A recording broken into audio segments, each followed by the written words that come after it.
Je réponds pas à ce genre de questions. J'ai pas de réponse. Je trouve ça exercice un peu. Non, rien, ça veut rien dire, ce genre.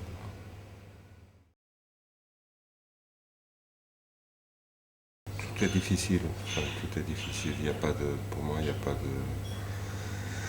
Avant, oui, il y avait des énormes.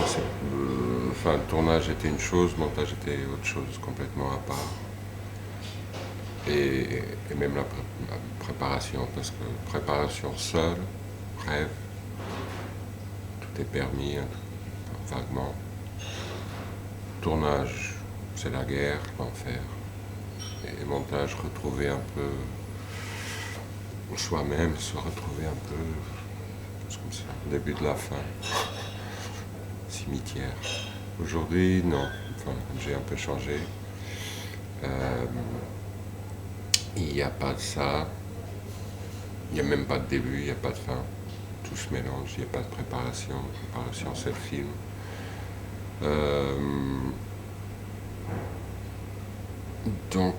Mais bon, disons que comme aujourd'hui je travaille beaucoup plus sur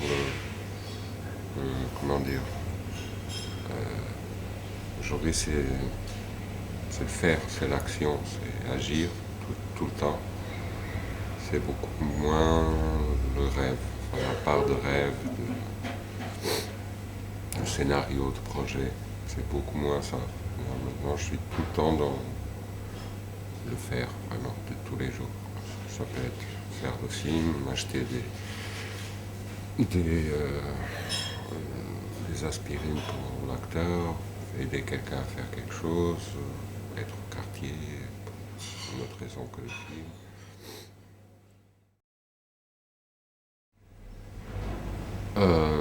Normalement, c'est une nuit blanche. Et normalement, c'est aussi c'est le son, c'est le montage son. Mais bon, les décisions de montage image, disons, dans mon cas, vous savez, il faut que je, enfin, c'est pas du tout comme ça que ça se passe, mais je vais le dire simplement pour que les gens comprennent, parce que sinon, dans mon cas, il faut que je trouve l'histoire. Bon, c'est complètement idiot, il n'y a pas d'histoire, c'est pas ça, mais il faut que je trouve quelque chose là, qui soit un peu cohérent. Et ça, il faut que je le trouve un peu au début, milieu de l'étape montage. Parce que sinon, c'est indispensable. Et après, c'est travailler autour de ça. C'est jongler un peu avec les pièces, les plans, les séquences. Donc la fin vient quand on est plus ou moins content de la forme. Quoi. Mais c'est bizarre que tout le monde me demande ça, enfin tout le monde. Les gens me demandent des choses sur le montage, sur le rythme. Moi j'avais fait un film pour finir avec ces questions. Je l'ai fait. Il s'appelle Ogive votre sourire en fille. Il y a tout ce que je pense du montage à travers Strobillet. Et là, ils le disent dans le film. Il y a un peu de théorie. Ils le font. On voit qu'ils font des choses là, ils font des actions. Et moi aussi, j'organise un film autour de ça.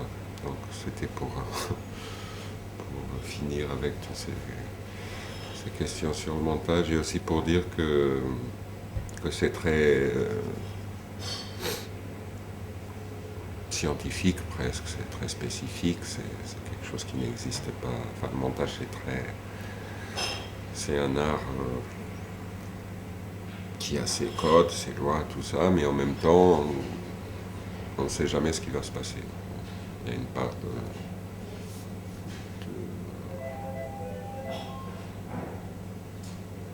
de mystère et il y a une part qui a à voir avec s'il fait beau ou s'il pleut, ou Ça a à voir avec le rapport monteur-monteuse, s'il existe, enfin, si on monte seul ou pas. Enfin, ça peut dépendre de rien, vraiment de rien. Et ça, c'est dans le film aussi. D'ailleurs, le titre, il veut dire ça, où j'y vais de sourire en film. Des fois, il n'y a pas de sourire. Donc,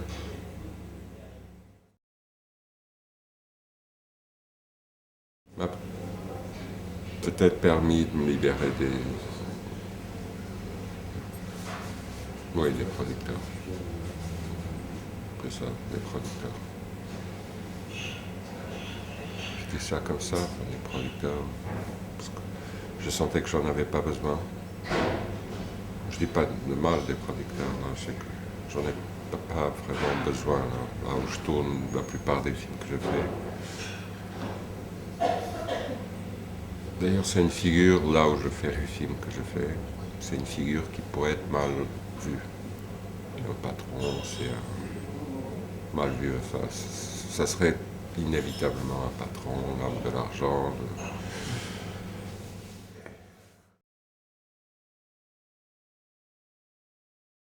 Ah, pas du tout. Même aujourd'hui, pas du tout. Non, je trouve qu'ils font n'importe quoi. D'un côté, ils sont dans un truc d'autoportrait total, ça ne m'intéresse pas du tout. Et à l'opposé, aujourd'hui c'est différent. À l'opposé, j'allais dire à l'opposé, ils font la fiction, vérité ou quelque chose comme ça, qui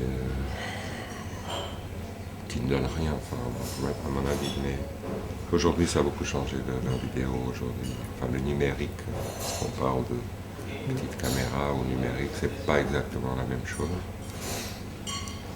Aujourd'hui, on a un point tel qui sont peaufinés tellement les caméras, ça s'approche tellement de l'image 35, c'est ce qu'ils disent, que ça revient en arrière. Enfin, on fait avec une petite caméra comme ça, peut-être parfois plus de gens autour que sur un tournage 35. D'ailleurs, il le faut avec les tournages numériques comme ça, avec 2 ou 3 types de caméras. Il faut 4 personnes. Une pour faire le point, une autre pour faire les cartes, charger les cartes numériques. Enfin,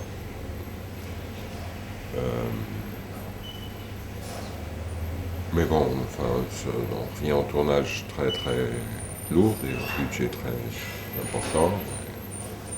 Il y a une espèce de hiérarchie, comme c'était, ça devient très très réactionnaire, nouveau.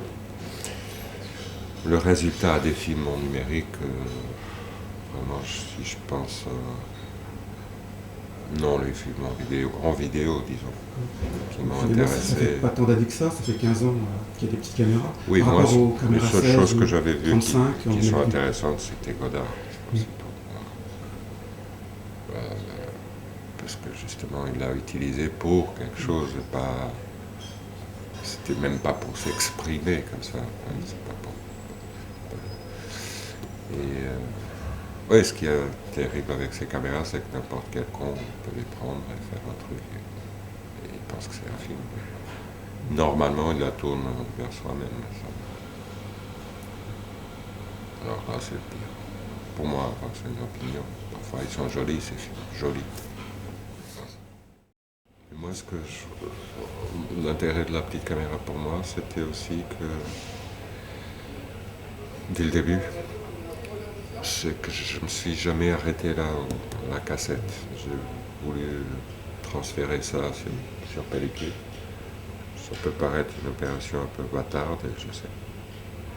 Ça l'est en effet, mais on peut encore travailler un peu quand on passe de la cassette au film 35. On peut encore travailler un peu ses couleurs, voilà. Et parfois, il y a des résultats surprenants. Et moi, j'ai toujours fait ça. Enfin, ça fait, je ne sais pas combien de films que j'ai fait. kinéscopé. Kinéscopé. Donc j'arrive toujours aux 5, 9 boîtes avec du film. D'accord. Donc pour moi, ça change. Évidemment, je vais commencer à penser que je ferai plus ça peut-être, mais j'ai envie de continuer encore, d'assister, à aller jusqu'à un film.